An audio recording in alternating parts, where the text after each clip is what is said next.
Саламатсыздар. Бүгүнкү темабызды сатуу каналдары, өзүбүздүн кардарлардын портрети, кимдерге сатабыз, кантип сатабыз деген темада сүйлөшсөк дейбиз.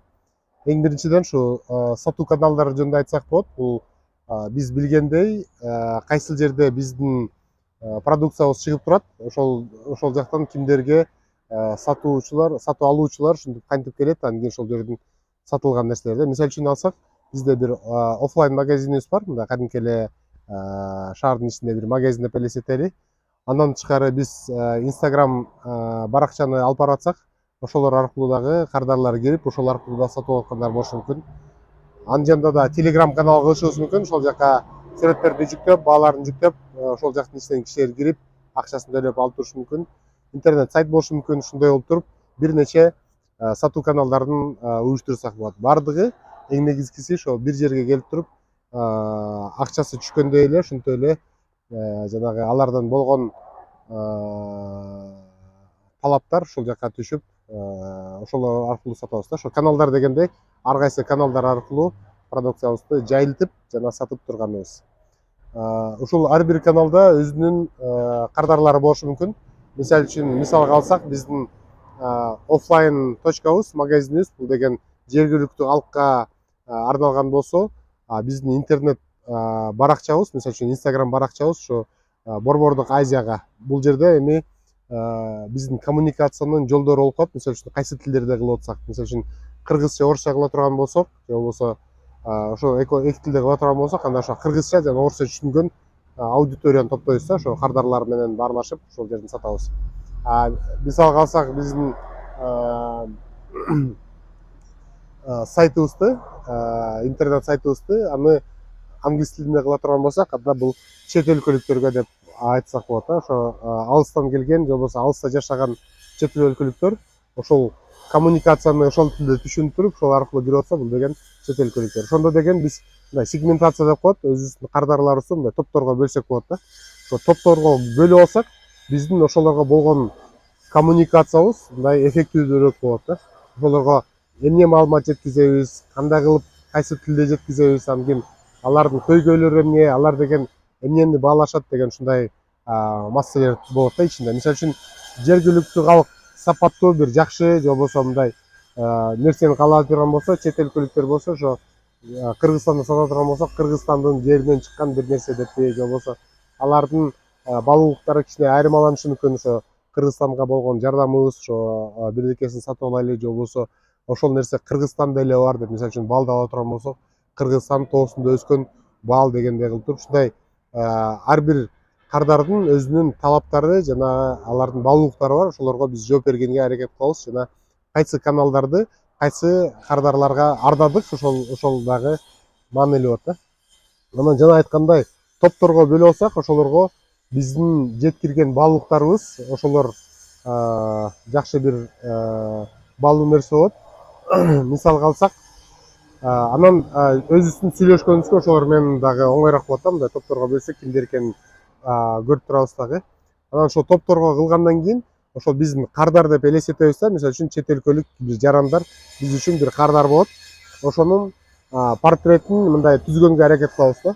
Анын ичинде деген эми аябай деталдуу түрдө, аябай мындай так маалыматка чукуп киргенге аракет кылсак, ошончо жакшыраак болот. Мындай портреттин көрдүк дегенде маселелер канча жашта, аялбы эркекпи, чоң шаарда жашайбы же айылдарда жашайбы, анан кийин билими кандай, кайсы мекемеде иштейт, суббота күнү кечинде эмне кылат, же болбосо бош убактысында эмне кылат, үй бүлөсүнүн составы кандай жана башка деп туруп, канчалык тагыраак маалымат болсо, ошончолук биз өзүбүздүн аудиториябызды мындай баардыгы биздин кардар дегенден мындай конкреттүү образ түзүлөт да. Ушул биздин кардар дегендей.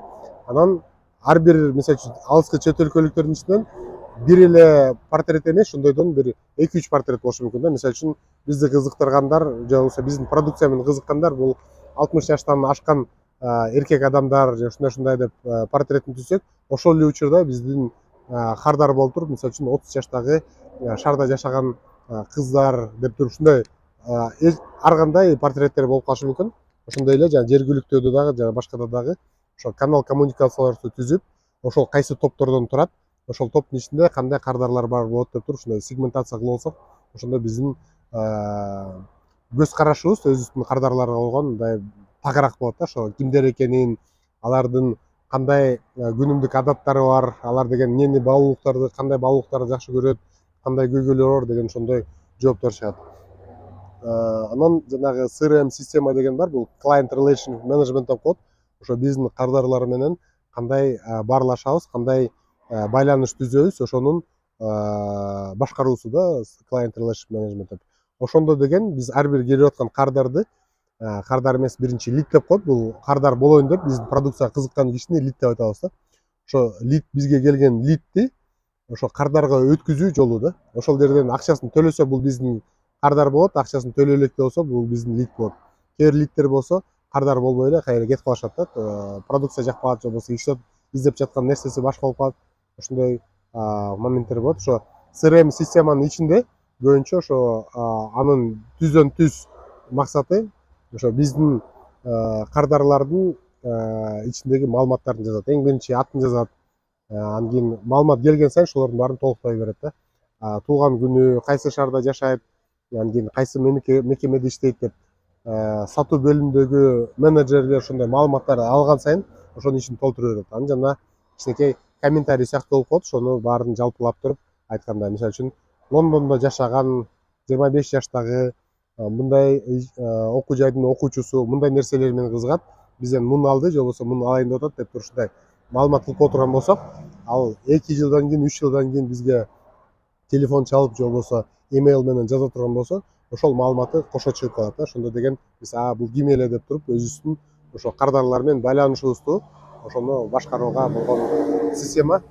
Ошол жалпысынан ошондой жана максаттык аудиториянын портретин жакшылап түзүп ала турган болсок, бизге сатууларга жана маркетингке, коммуникацияларыбызга, ошо алар менен баарлашканыбызга оңой болот дагы. Анан кийин биз өзүбүздүн максаттуу аудиториябызды ошо туура табып, туура аныктап, ошолор менен коммуникация кылганыбыздай.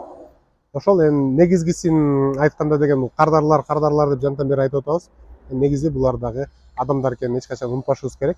Бул бизнес жүрүп атканда ошо адамдар менен баарлашкысы келет, ошолордун сатып алгысы келет. Бул сатуу бөлүмү дагы, маркетинг дагы, ишканан башкармасы дагы ошону түшүнө билгенде ошол жакшы болот. Анткени биздин тигил жактабызда дагы биздин кардарлар, булар дагы адамдар, алардын өзүнүн көйгөйлөрү бар.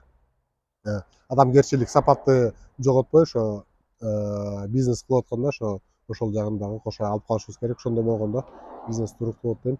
Баарыңыздарга туруктуу бизнестерди каалайм, өнүгүүсүн каалайм. Жакшы туруңуздар, көрүшкөнчө.